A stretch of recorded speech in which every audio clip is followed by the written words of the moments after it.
17 நாட்கள் கழிந்திருக்கின்றன. இயக்குனர் இமயம் பாரதி ராஜா மறைந்து அதற்குள் தலையில் இன்னொரு இடி விழுந்திருக்கிறது. பாக்யராஜின் மறைவு.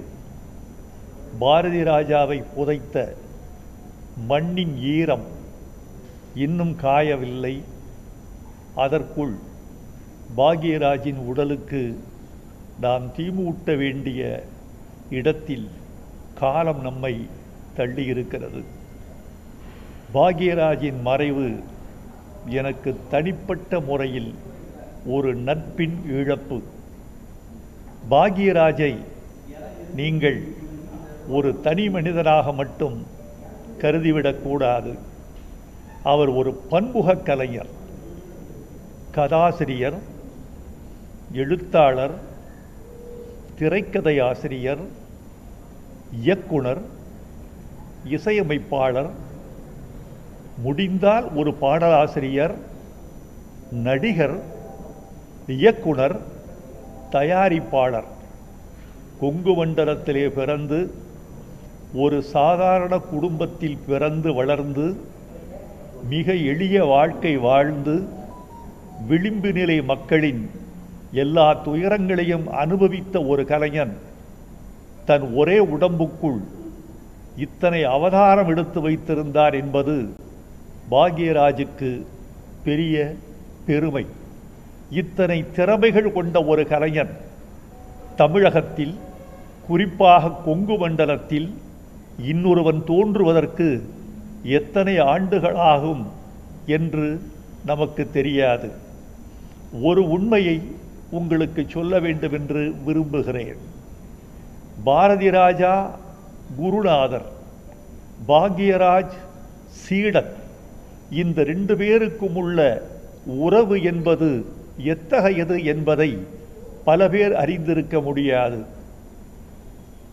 16 வயதினிலே தொடங்கி வரிசையாக 5-6 வெற்றிகள், எல்லாம் வெள்ளி விழா படங்கள் பாரதி ராஜா தமிழ்நாட்டுக்கு வழங்கியதற்கு பாக்யராஜ் என்ற மூளைக்காரனின் உழைப்பு மிக மிக மிக முக்கியம் என்பதை திரையுலகம் அறிந்திருக்க வாய்ப்பில்லை. திரைக்கதை என்ற அளவில் மட்டுமல்லாமல் வசனம் என்ற அளவில் பாக்யராஜின் வசனம் மிக மிக புதுமையானது. ஒருவன் கவிதை எழுதி கொண்டிருப்பான், காதலி வருவாள், அவன் எழுதிய கவிதைகளின் தாள்களை தரையில் வைத்திருப்பான். ஒரு மாடு கோமியம் பெய்யும், அது ஆறு மாதிரி வந்து அந்த கவிதைகளையெல்லாம் நனைத்துவிடும். அதற்காக மாட்டை சென்று அந்த கவிஞன் அடிப்பான். காதலி வருவாள், ஏன் மாட்டை அடிக்கிறாய் என்று கேட்பாள். இது அவருடைய திரைக்கதை. இந்த திரைக்கதைக்கு பிறகு ஒரு வசனம் வருகிறது. ஏன் அடிக்கிறாய் என்று கேட்டதற்கு அந்த கவிஞன் சொல்லுகிறான், என் கவிதைகளையெல்லாம் அழித்து விட்டது. காதலி கேட்பாள், நீ ஏன் அழிகிற மாதிரி எழுதுற?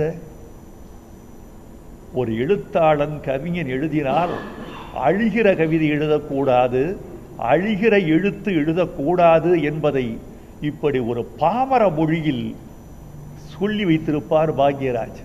வசனகர்த்தாவில் மிக உயர்ந்த எளிமையான, இயல்பான, அலங்காரமில்லாத, பழமொழிகள் இல்லாத, விடுகதைகள் இல்லாத, தெள்ளுதமிழ் இல்லாத, சங்கத்தமிழ் இல்லாத நடைமுறை வசனங்களை அவர் எழுதியிருப்பார். ஒரு பூக்காரி வாத்தியாருக்கு சொல்லிவிடுறார், காதலி ஊரில் இருக்கிறாள், ஊரை விட்டு போகிறார், நீ விரைவில் வந்து திருமணம் முடித்துக்கொள் உன் காதலியை. அதற்கு பூக்காரி சொல்லுகிறாள். பூக்காரியின் மொழியை பயன்படுத்தி இருக்கிறார் பாக்யராஜ் புதிய வார்ப்புகளில். வாத்தியாரே, பறிச்சாத்தான் பூ வாடுங்கிறது இல்லை, செடியிலேயே விட்டு வச்சா கூட அந்த பூ வாடித்தான் போகும். உன் காதலி காத்திருந்தால் கூட சோர்ந்து போவாள், காலம் மாறிவிடும், அவள் வாடி விடுவாள் என்பதை ஒரு பூக்காரியின் மொழியில் எழுதி காட்டியிருப்பார் பாக்யராஜ். அவருக்கு நான் பல படங்களில் பாட்டு எழுதியிருக்கிறேன்.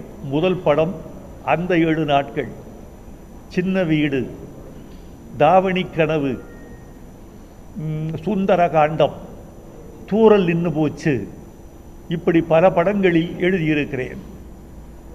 அவரிடம் பாட்டெழுதுவது ஒரு சவால் எல்லா பாடலாசிரியனுக்கும். ஏனென்றால் அவர் அந்த பாட்டுக்கு ஒரு பல்லவியை மனசுக்குள் ஏற்கனவே எழுதி வைத்திருப்பார். அவர் எழுதி வைத்திருக்கிற பல்லவியை பாடலாசிரியன் எழுதுகிற வரைக்கும் சம்மதிக்க மாட்டார். அவர் எவ்வளவு அழகான பல்லவி கொடுத்தாலும் தான் நினைத்ததை சொல்லுகிற வரைக்கும் அவர் விடவே மாட்டார். அவர் மனதில் உள்ளதை கண்டுபிடித்து எழுதுகிற பாடலாசிரியன் தான் அவரிடம் வெற்றி பெறலாம் என்ற சூழல் இருந்தது. அவர் தன் வாழ்வில் எத்தனையோ மேடு பள்ளங்களை சந்தித்திருக்கிறார். அவருடைய பழைய கால வாழ்க்கை மிகவும் சோகமயமானது. இப்போது ஒன்று சொல்லுகிறேன், இன்றைக்கு அவர் புகழோடு மரணமடைந்திருக்கிறார். இந்த புகழுக்கு கீழே அவர் பட்ட காயங்களும் ரணங்களும் இன்றைய இளைஞர்களுக்கு தெரிய வேண்டும். சென்னையில் வாய்ப்பு கிடைப்பதற்கு முன்னால் ரிக்ஷா ஓட்டியவர் பாக்யராஜ் என்பதை நீங்கள் யாரும் மறந்துவிடக்கூடாது. சின்ன சின்ன தோல்விகளில் யாரும் துவண்டு விடக்கூடாது. எல்லா வகையான வாழ்க்கையையும் எல்லா வகையான அனுபவங்களையும் அடிகளையும் இடிகளையும் பெற்றுத்தான் ஒரு மனிதன் முன்னேறுகிறான்.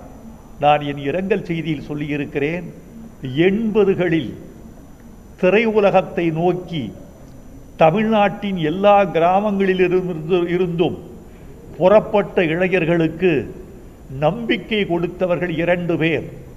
ஒருவர் பாரதி ராஜா, இன்னொருவர் பாக்யராஜ். இயக்க முடியும் என்ற நம்பிக்கையை பட்டிக்காட்டு இளைஞர்களுக்கு கொடுத்தவர் பாரதி ராஜா.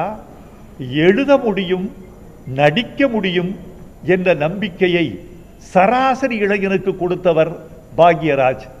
இந்த 2 பேரையும் திரையுலகம் மறந்துவிட முடியாது. இந்த 50 ஆண்டுகளில் திரையுலகம் சந்தித்த எல்லா மாற்றங்களுக்கும் அடிப்படையானவர்கள் இந்த இருவரும். பாக்யராஜினுடைய புகழ் வாழ்க. சுந்தரகாண்டம் என்று அவர் ஒரு படம் எடுத்தார். எனக்கு தொலைபேசியில் சொல்லி சுந்தரகாண்டம் என்றால் என்ன என்று கேட்டார். கம்பன் எழுதிய ராமாயணத்தில் ஒரு காண்டம் சுந்தரகாண்டம். அந்த சுந்தரகாண்டத்தில்தான் அனுமன் சீதையை அசோகவனத்தில் சந்தித்து தன் சூளாமணி கொடுத்து, சூளாமணி படலம் என்று ஒரு படலமே இருக்கிறது. அந்த அசோகவனம்தான் அனுமன் சீதையை சந்தித்த இடம். அதை பாடுகிற காண்டம் சுந்தர காண்டம்னு சொன்ன உடனே அவர் கேட்டது, அதை நான் படிக்கணும், சுந்தர காண்டம் நூல் இருக்கிறதா உங்களிடம் என்றார். அந்த 6 காண்டங்களில் சுந்தர காண்டத்தை மட்டும் பிரித்து எடுத்து அவருக்கு அனுப்பி வைத்தேன். அவர் அதிகமாக தமிழ் கற்காதவர், இலக்கண தமிழ் இலக்கிய தமிழ் கல்லாதவர். ஆனால் சுந்தரகாண்டம் என்று ஒரு படத்தை எடுக்க வேண்டும் என்றவுடன் சுந்தரகாண்டத்தை நான் படித்தாக வேண்டும், தன்னை தயாரித்து கொள்ள வேண்டும் என்று முனைப்பு காட்டினார் அல்லவா? அதுதான் பாக்யராஜின் உழைப்பு என்று நான் நினைக்கிறேன். பாரதி ராஜா இறந்த மறுநாள் அவரும் நானும் 40 நிமிடங்கள் தொலைபேசியில் பேசினோம். பல நினைவுகள், எனக்கு தெரியாத பல செய்திகள் எல்லாவற்றையும் சொல்லி கொண்டிருந்தார். மறுநாள் காலையில் எனக்கு அவர் புத்தகத்தை கொடுத்து விட்டிருந்தார். நான் எழுதிய புத்தகம் படிச்சா புடிச்சர்லாம், குமுதத்தில் நான் எழுதிய தொடர். இந்த தொடருக்கு புத்தகமாக வெளிவருகிற பொழுது நீங்கள் மட்டும்தான் எனக்கு அணிந்துரை எழுத வேண்டும் என்று கொடுத்தார். நூல் என்னிடம் இருக்கிறது, அணிந்துரை இன்னும் நான் எழுதவில்லை. எழுதுவதற்கு முன்பே ஓர் எழுத்தாளன் தன் கதையை முடித்து கொண்டு விட்டான். பாக்யராஜின் புகழ் வாழ்க. பாக்யராஜுக்கு நான் ஒரு வகையில் நன்றி கடன் பட்டிருக்கிறேன். அந்த நன்றி படத்திற்கு பாட்டெழுத கொடுத்த வாய்ப்பல்ல. அவர் பாக்யா என்ற பத்திரிகையிடத்தில் வந்தார். அந்த பத்திரிகையில் நான் ஒரு தொடர் எழுத வேண்டும் என்று பணித்தார். நான் எழுதினேன். அதுதான் இந்த குளத்தில் கல்லெறிந்தவர்கள், சின்ன வயதிலிருந்து என்னை பாதித்தவர்கள், என் மீது ஒரு தடம் பதித்தவர்கள், என் மனக்குளத்தில் அலையடித்தவர்கள், என்னை செதுக்கியவர்கள், ரசிக்க வைத்தவர்கள், இவர்களை பற்றி எழுதினேன். அதில்தான் எம்ஜிஆர், கலைஞர், சிவாஜி, ஜேசுதாஸ், கண்ணதாசன், பி. சுசீலா, என் தாத்தா, பாட்டி, என்னுடைய டீச்சர், இத்தனை பேரை பற்றியும் எழுதியிருக்கிறேன். அழியாத ஆவணம் இந்த குளத்தில் கல்லெறிந்தவர்கள். அதை எழுத வாய்ப்பளித்து மேடை அமைத்து கொடுத்தவர் பாக்யராஜ். ஒரு எழுத்தாளன் என்ற முறையில் சக எழுத்தாளனுக்கு என் அஞ்சலியை தெரிவித்துக் கொள்கிறேன். சகோதரி பூர்ணிமா பாக்யராஜ் அவர்கள் அவரை நிழலாக தொடர்ந்து வாழ்ந்தவர். இனி தனியாக இருக்கிற அந்த சகோதரி நினைத்துத்தான் நான் வருந்துகிறேன். எப்படித்தான் மீதி காலத்தை கழிக்கப் போகிறாரோ என்று அவர் மீது எனக்கு அனுதாபம் நேருகிறது. அவரை இழந்து வாடும் குடும்பத்தார்க்கும், கலை குடும்பத்தார்க்கும், ரசிகர்களுக்கும் என் ஆழ்ந்த இரங்கல். இன்று காலையில் என் விமானம் சென்னையிலிருந்து கோவைக்கு புறப்பட்டது. ஓடுதளத்தில் விமானம் நகரும் பொழுது எனக்கு ஒரு தொலைபேசி வந்தது. பாக்யராஜ் இறந்து விட்டார். அதன் பிறகு விமானம் என்னை சுமந்தது என்பதை விட விமானத்தை ஒரு 50 நிமிடம் நான் சுமந்தேன் என்று சொல்ல வேண்டும்.